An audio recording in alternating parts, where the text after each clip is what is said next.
गांव सुंदरपुर में एक कच्चा घर था। सुबह का समय, बाहर एक हाथी बंधा था। किशन बाल्टी लेकर उसके पास गया। दरवाजे पर ललिता खड़ी थी। ओ किशन, अब तक हाथी के पीछे पड़ा है, रसोई झाड़ू पोछा सब पड़ा है और तू आराम कर रहा है। भाभी, हाथी को पानी दे दूं, फिर सारा काम कर दूंगा। जब देखो तब बहाना बनाता है, कामचोर कहीं का। भाभी, सुबह खेत पर गया था और हाथी का चारा भी खुद लाया हूँ। चारा लाया तो क्या राजा बन गया? खाना तो खूब पेट भर के खाता है और काम से तेरा मन मरता है। तभी भीतर से रामनिवास बाहर आया और दरवाजे पर खड़ा हो गया। अरे ललिता, थोड़ा आराम करने दे, लड़का सुबह से काम में लगा है। सुनो, ज्यादा बोले तो तुमसे भी सब छीन लूंगी।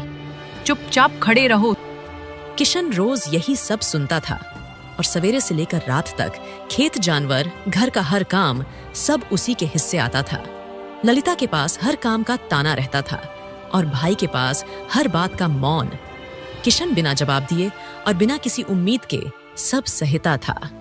दोपहर का समय, ललिता हाथ में लाठी लेकर आंगन में खड़ी थी। सुन ओ किशन, हाथी से लकड़ी डुलवानी है, जंगल जा और लकड़ी लेकर आ। जी भाभी, अभी ले जाता हूँ। और सुन, अगर ज्यादा देर हुई तो घर में घुसने नहीं दूंगी। किशन चुपचाप हाथी को लेकर निकल पड़ा। रास्ता कीचड़ भरा था। एक जगह हाथी का पांव गड्ढे में फंस गया। वह तिलमिला उठा और किशन को जोर से धक्का मार दिया। किशन गिर पड़ा, जिससे उसकी पसलियों में दर्द होने लगा, लेकिन उसने कुछ नहीं कहा।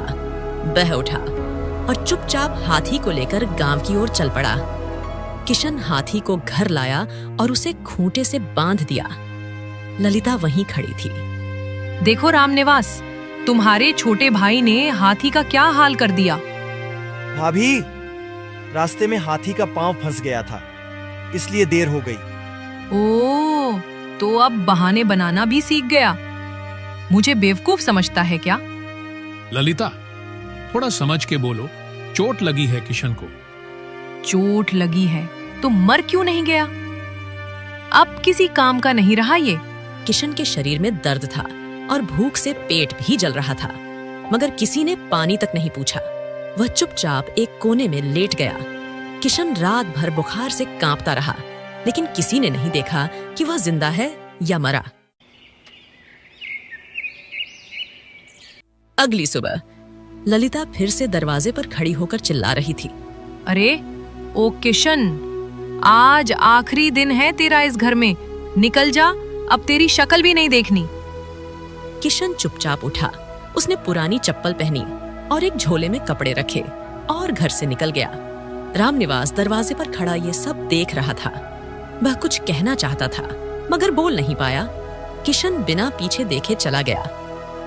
गांव से बाहर जंगल की तरफ का रास्ता। किशन थका हुआ चलता जा रहा था। हाथ में झोला लटका था और माथे से पसीना बह रहा था। किशन गांव छोड़ चुका था। न पैरों में दम बचा था, न मन में कोई उम्मीद। उसका पेट भूख से जल रहा था और प्यास से गला भी सूख रहा था। चलते चलते वह एक पुराने मंदिर के पास पहुंचा, जहां एक बूढ़ा साधु बरामदे में बैठा था। हाथ में पीतल का लोटा था, जिससे वह पानी पी रहा था। किशन मंदिर की दीवार से लगकर बैठ गया। ए लड़के, कहां से आया है और इस हालत में क्यों है? कहीं से भी आया हूँ बाबा, अब कोई मतलब नहीं बचा। बेटा, तेरा चेहरा बता रहा है कि तू कोई भारी बोझ लेकर चला है। बोल, किसने सताया है? घर वालों ने सताया है बाबा। भाभी ने घर से निकाल दिया और भाई ने कुछ नहीं कहा। साधु ने उसके हाथ पैर देखे, जिनमें कमजोरी साफ झलक रही थी। बेटा, दुनिया का बोझ वही उठाता है जिसके अंदर सहने की ताकत होती है, और तुझ में कुछ अलग बात है। मेरे नसीब में तो सिर्फ गाली और मार थी, लेकिन अब सिर्फ अकेलापन है। तू चिंता मत कर बेटा, जो अकेले चलता है वही एक दिन सबसे आगे होता है। मैं कुछ जड़ी बूटी दे देता हूँ, जिससे तेरा बुखार उतर जाएगा। साधु ने पास से कुछ जड़ी बूटियां निकाली और कुएं से पानी लाकर किशन को पिलाया। किशन ने आंखें बंद कर लीं। उसके शरीर को थोड़ी राहत मिली। और मन में पहली बार एक अजीब सा चैन आया। अब लेट जा और एक बात कान खोल के सुन। ये जो दुख तुझे मिला है ना, यही तेरा रास्ता बनाएगा। रात हो चुकी थी। मंदिर के कोने में दिया जल रहा था। किशन वहीं चटाई पर लेटा था और साधु पास बैठा था। बेटा, कल सुबह होते ही आगे निकल जाना। तेरी किस्मत तुझसे मिलने को तैयार है। आखिर आप कौन हैं बाबा, जो मेरी इतनी चिंता कर रहे हैं? मैं वो हूं जो राह दिखाता हूं, लेकिन अब आगे तुझे खुद चलना होगा। अगली सुबह किशन मंदिर से निकलकर पगडंडी पर चल पड़ा। जंगल का रास्ता लंबा और वीरान था। शरीर थक चुका था, पर उसका चलना रुका नहीं। बाबा की बात उसके कानों में गूंज रही थी। लगता है अब और नहीं चला जाएगा। बाबा ने कहा था किस्मत आगे है, पर यह रास्ता तो खत्म ही नहीं होता। चलत चलते उसकी आंखें भारी हो गईं। माथा चकराया और वह सड़क के किनारे बेहोश होकर गिर पड़ा। जंगल के रास्ते से एक शाही काफिला गुजर रहा था। राजा के साथ घोड़े सैनिक और सबसे आगे राजा वीर सिंह खुद घोड़े पर सवार थे। वे शिकार से लौट रहे थे। किशन वहीं सड़क किनारे बेहोश पड़ा था। उसका चेहरा तप रहा था और सांसें धीमी हो चुकी थीं। तभी सबसे आगे चल रहे सैनिक ने उसे देखा और राजा से कहा, महाराज, रास्ते के किनारे कोई लड़का बेहोश पड़ा है। अच्छा, रुको, देखो कौन है। राजा घोड़े से उतरे और किशन के पास पहुंचे। उन्होंने किशन के चेहरे को गौर से देखा। इसकी हालत बहुत खराब है, कहीं इसकी जान न चली जाए। चलो, इसे महल ले चलो। जी महाराज। सैनिकों ने किशन उठाया और सीधा राजमहल की ओर रवाना हो गए। रास्ते भर किशन बेहोश रहा। किशन के बेहोशी की सूचना पहले ही राजवैद्य को भेजी जा चुकी थी। राजमहल के भीतर किशन एक पलंग पर लेटा था। पास ही वैद्य उसका इलाज कर रहे थे। राजा वहीं खड़े थे। चिंता की बात नहीं है महाराज। लड़का थोड़ा कमजोर है और भूखा भी बहुत रहा है, इसलिए बेहोश हो गया है। 1-2 दिन में ठीक हो जाएगा। ठीक है, जब होश आए तो मुझे खबर देना, मैं खुद मिलूंगा। उधर गांव में हाथी एक कोने में चुपचाप खड़ा था। न तो खा रहा था न पी रहा था। उसकी आंखों में उदासी साफ दिख रही थी।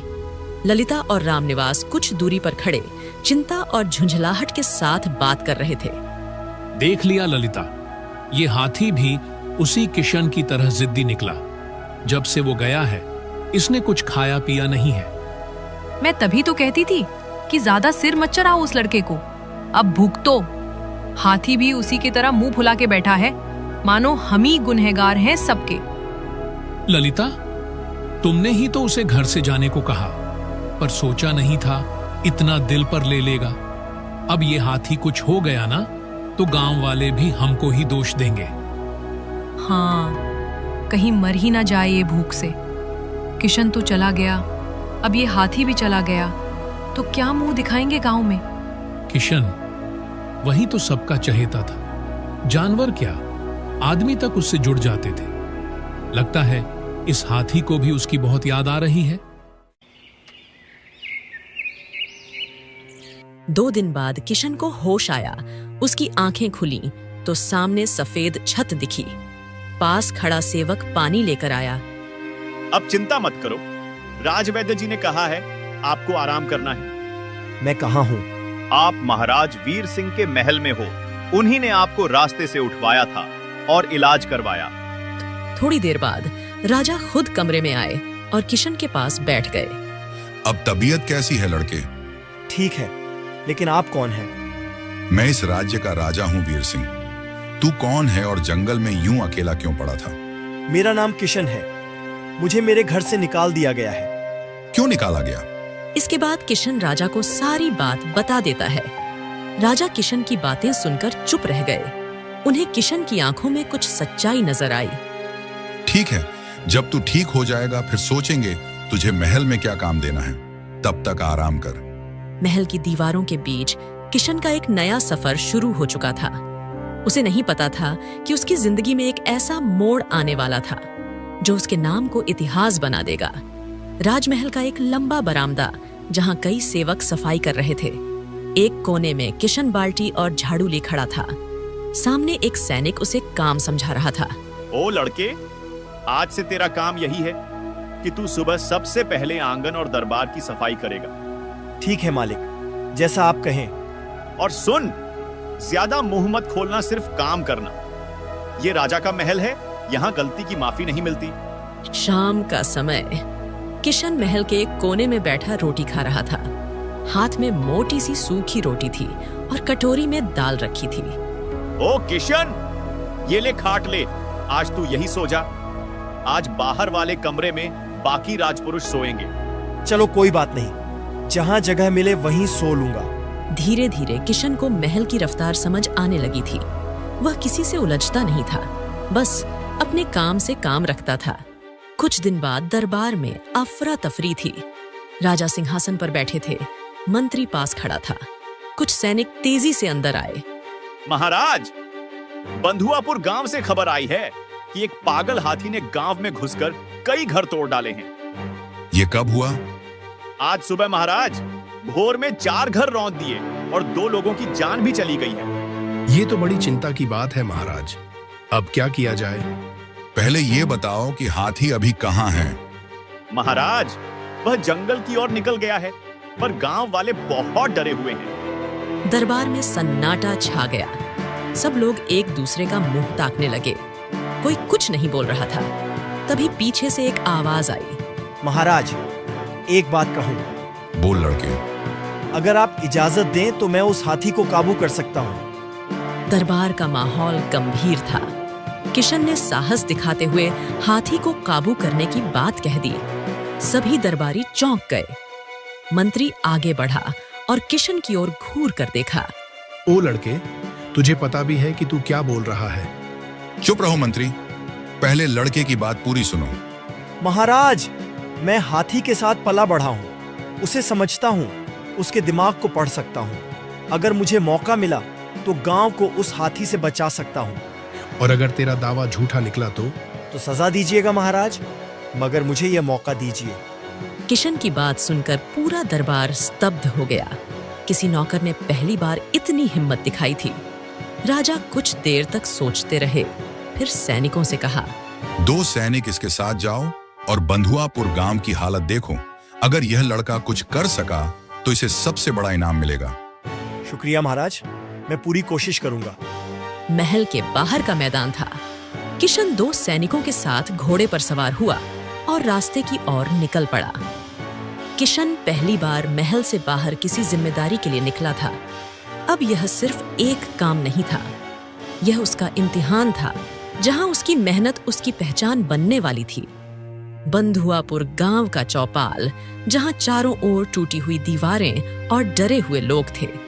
किशन 2 सैनिकों के साथ गांव पहुंचा। जय राम जी की मुखिया जी, हम महल से आए हैं। महाराज वीर सिंह ने भेजा है। राम राम बेटा, हाल बहुत बिगड़ चुका है। आज सुबह सूरज भी ठीक से नहीं निकल पाया था कि जंगल से एक पागल हाथी सीधा गांव में घुस आया। गांव में कोई आदमी नहीं था जो उसे रोकता। सब थे बेटा, पर कोई पास नहीं गया। उसने 2 घर एक ही झटके में गिरा दिए और 2 आदमी उसमें दब गए। हाथी अब कहाँ गया है? गांव के पीछे जंगल की ओर भाग गया है, पर लौट भी सकता है किसी भी वक्त। किशन की आंखें टूटी छतों और डरे हुए लोगों को देख रही थीं। आप सब घबराइए मत, मैं कोशिश करूंगा उसे रोकने की। बेटा, तू अकेला क्या कर लेगा? वो हाथी तो बेकाबू है। बेकाबू शरीर होता है, मन नहीं। मैं जानता हूं कैसे काबू पाया जाता है ऐसे जानवर पर। मुझे बस थोड़ा समय दीजिए। किशन ने लंबी सांस ली और उस पगडंडी की ओर देखने लगा, जहां से खतरा लौट सकता था। अब गांव की उम्मीद किशन पर टिकी थी। तभी हाथी की गर्जना दूर से सुनाई दी। लोग डर के मारे छिप गए। किशन अकेला मैदान की ओर बढ़ा। ओ लड़के, सोच ले, अभी भी वक्त है। नहीं, मैं पीछे नहीं हटूंगा।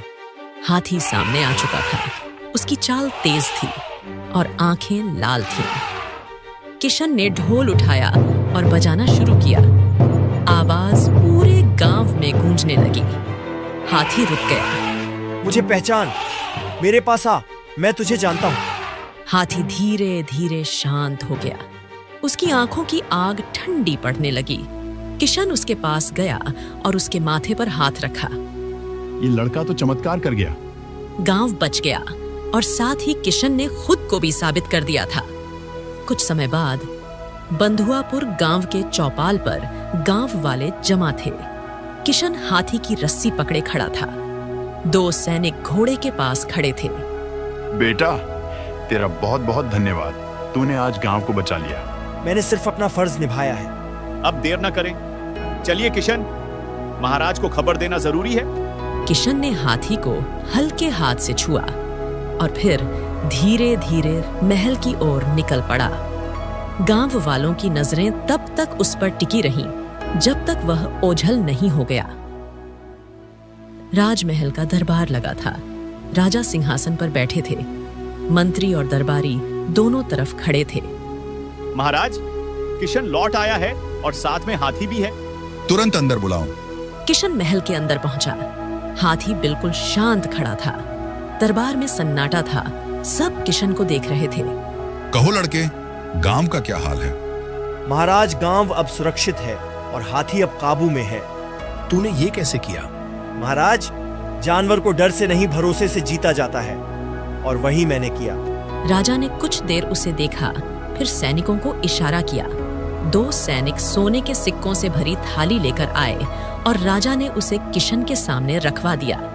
ये तेरे साहस और समझदारी का इनाम है। अब तू सिर्फ एक नौकर नहीं, मेरा मित्र है। शुक्रिया महाराज। किशन ने सिक्के उठाए, मगर आंखों में चमक नहीं थी। उसके लिए ये सिर्फ मेहनत का फल था।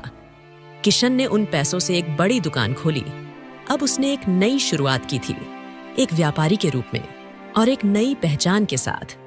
उधर सुंदरपुर गांव की गलियां सूनी थीं, खेत उजड़ चुके थे, घर की छत टपकने लगी थी। ललिता एक कोने में बैठी थी और रामनिवास दरवाजे के पास खामोश बैठा था। जब से किशन गया था, घर जैसे सुनसान हो गया था और उधार बढ़ता जा रहा था। अब क्या होगा रामनिवास? हमारे पास में ना पैसा है ना कोई काम। कुछ समझ नहीं रहा। अब तो दुकान वाले भी उधार नहीं दे रहे। तभी एक लड़का अखबार लेकर आया और दरवाजे पर खड़ा हो गया। काका देखिए, इसमें किशन भैया का नाम छपा है। अब वो बहुत बड़े व्यापारी बन गए हैं। क्या किशन? हाँ, वही जिसे हमने घर से निकाला था। दोनों की आंखें भर आईं। उन्हें अपने किए पर पछतावा होने लगा। दोपहर का समय था। दोनों पुराने कपड़े पहनकर किशन के कस्बे की ओर पैदल चल पड़े। क्या वो हमें माफ करेगा? अब माफी नहीं, सिर्फ सर झुकाना बाकी है। रास्ता लंबा था। दोनों जंगल के रास्ते होते हुए किशन की दुकान के पास पहुंचे। किशन की दुकान के बाहर भीड़ थी। सामने कुर्सी पर किशन बैठा था। दोनों उसके पास पहुंचे। किशन?